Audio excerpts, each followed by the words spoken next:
بسم اللہ الرحمن الرحیم۔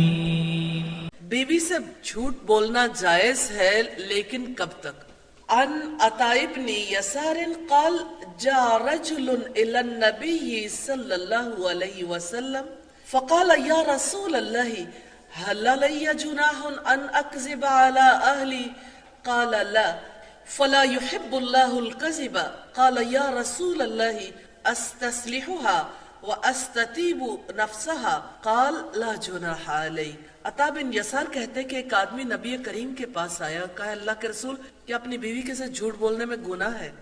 آپ نے فرمایا جھوٹ نہیں بولنا، اللہ تعالیٰ جھوٹ کو پسند نہیں کرتا۔ اس نے کہا اللہ کے رسول میں جھوٹ بول کر اس سے صلح چاہتا ہوں اور اس کے نفس کو خوش کرنا چاہتا ہوں۔ آپ نے فرمایا پھر کوئی گناہ نہیں ہے۔ تو اللہ تعالیٰ جھوٹ کو پسند نہیں کرتا، یہ اس حدیث سے پتہ چلتا ہے، کیونکہ جھوٹ کبیرہ گناہ ہے۔ لیکن شوہر اور بیوی کے درمیان صلح کے لیے خواہ کوئی اور کر رہا ہو یا شوہر بیوی خود کر رہے ہو، ایسا جھوٹ بولنا جائز ہو جاتا ہے، لیکن یاد رکھیے گا صرف صلح کے لیے۔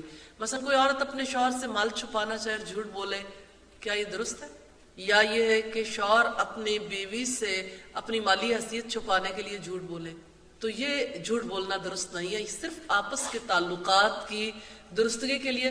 مثال کے طور پر ایک بیوی اپنے شوہر کو اچھی نہیں لگ رہی اور وہ اسے کہے کہ تم مجھے بہت اچھی لگ رہی ہو، ہے تو یہ جھوٹی، لیکن یہ جھوٹ جو ہے وہ جائز ہے۔ اس جھوٹ میں اجازت ہے، کیونکہ اس کا اصل مقصد شوہر اور بیوی کے تعلق کی اصلاح۔